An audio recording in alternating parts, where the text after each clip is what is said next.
All right, let's get into the coaches poll that was released yesterday.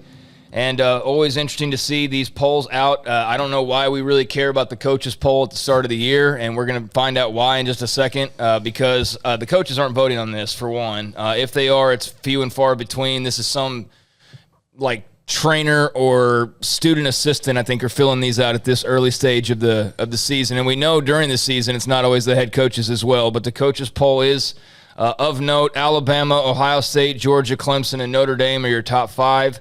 That is, again, Bama, Ohio State, Georgia, Clemson, Notre Dame, your top 5. You've got Michigan, A&M, Utah, Oklahoma, and Baylor in that second group, which I guess is where our focus will be. The Bears at number 10, second highest ranked Big 12 team behind the Sooners, who are just one spot in front of them, and then Oklahoma State one spot behind them. So the Big 12 race, which you could very well say would be Oklahoma, Baylor, Oklahoma State, 9, 10, 11 in the coaches poll. Yeah, and that's how I've kind of set my expectations since the beginning of the year. Those are the 3 schools that I think are the best in the Big 12. I think 2 of those 3 will be in the Big 12 championship. I think all 3 will be around that 9, 10, maybe a little bit more mark, and I think they deserve that ranking. This is a great spot for Baylor. I do think they should be ranked ahead of Oklahoma at this moment, but I also understand it. 9 versus 10 doesn't really matter. You're right there next to each other. I think, it's pretty interesting if you scroll down, which I know we're going to talk about. There's 66 coaches who vote. Of the top 3, 65 of those votes, of those 66 votes, they went to Alabama, Ohio State, Georgia. You know where the other vote went? How about to Texas at number 18? Who the heck voted for Texas to be the number 1 team in the nation? That's what I'm trying to figure out. But Texas made the top 25 as well, and they're the last Big 12 team that actually made the cut this go-around.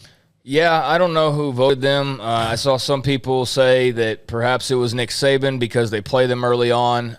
Perhaps it was Jeff Traylor, because they play them early on, just to kind of add some psychological element to it of, putting it in their heads that they're a first-place team. And I also saw people, however, trying to, bag on Texas for that. It's not their fault. Right. They can't vote for not themselves. Like Steve Sarkisian's I'm going to vote us number 1 so we can get laughed at by the entire country because I'll be the only one doing this. So, maybe it was a psychological ploy by somebody else, or maybe, again, it's some first-year trainer who's hey, fill this out, and he just, filled in Texas. I don't know. I don't know that they don't deserve to be in the top 25, but certainly not the first place vote. That's just ridiculous. They can be in the top 25, sure, that's fine. But a first place vote, no, that's got to go to one of those top 3 teams, in my opinion, at this moment in the season at least. I will also say, I think that Kansas State probably has something to gripe about as well. As far as Texas being 18th and then Kansas State is way down the list of others receiving votes. They only got 4 votes. They're behind Boise State, Appalachian State, Utah State, Air Force, Fresno State. I mean, come on. I think that's pretty ridiculous. I think Kansas State's going to be pretty good this year, and they probably have a small gripe for not being maybe in the top 25 or at least getting more votes than they got.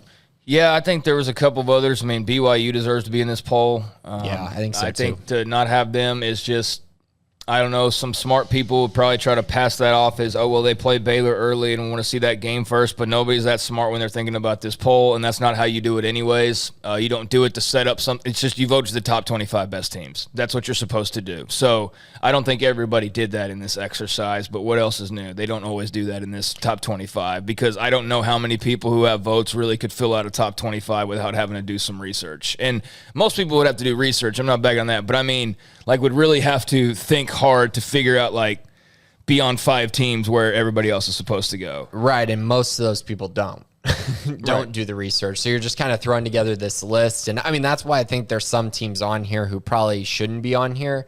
And then there's other teams who probably should be based on what they did a year ago and what they return and just kind of their roster, and they're not. And so I found that to be rather interesting. Again, I know these polls don't matter in the long run, but I do think that there is something to be said when you're looking at some teams who I think most people would widely consider that team to be ranked, and they're not. So that's kind of where I'm at with it. I did find it interesting, though, 4 Big 12 teams inside the top 18. That's pretty good.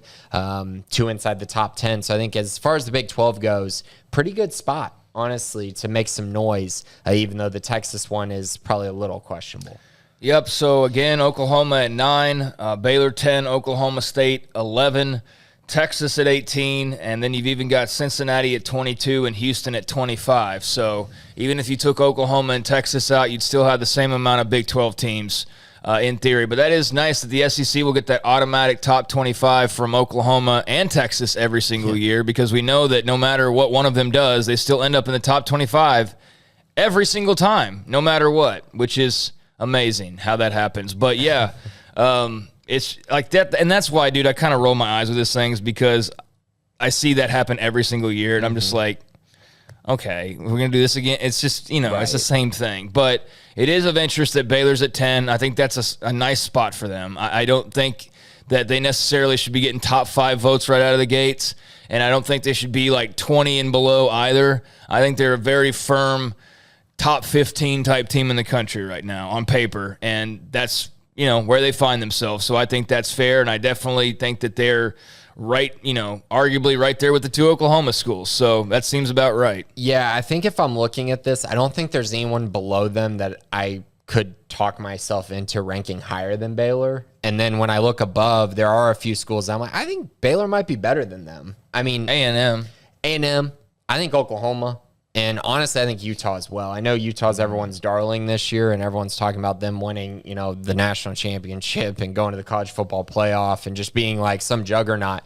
I mean, Utah's got to go to Florida week 1, and I don't know if they're winning that game. And so while I like Utah, what they bring back, they're a good team. I don't know that they're great. I mean, BYU beat the brakes off them last year, and I know it was before they got rolling, quote unquote rolling, but still, they did get rolling though. They did get rolling. Don't get me wrong, but like I don't see them and go, man, that's a top 5 squad that Baylor wouldn't be able to hang on the field with. I think Baylor's probably better than them, and then A&M. That's an interesting one as well, like you said. So I could probably talk myself into that. Once I go higher than that, I think that's probably a different tier at this point. Yeah, I think like Utah being 2 spots ahead is just splitting hairs. I mean, it's basically the same thing, 8 and 10. I mean, in a preseason poll. So I think Utah is really good. Tavion Thomas is a ridiculous running back who was scoring like 6 touchdowns a game by the end of the year. I mean, he was going the hell off once they replaced Charlie Brewer with Cam Rising, and Rising started really balling as well. So they've got a definite case to be made coming off of what they did, and having Thomas back and having Rising back and having some of those other guys back. So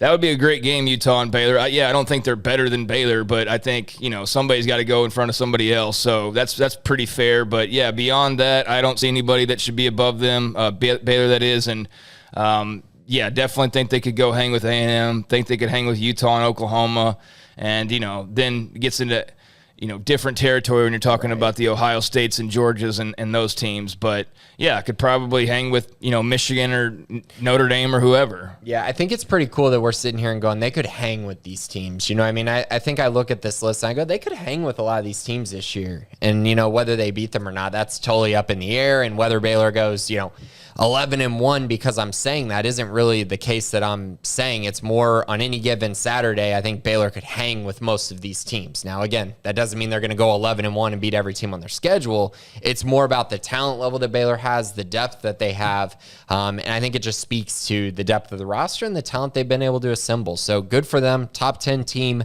I think, like you said, pretty good spot to be. Top 10 in any poll, I think is pretty good.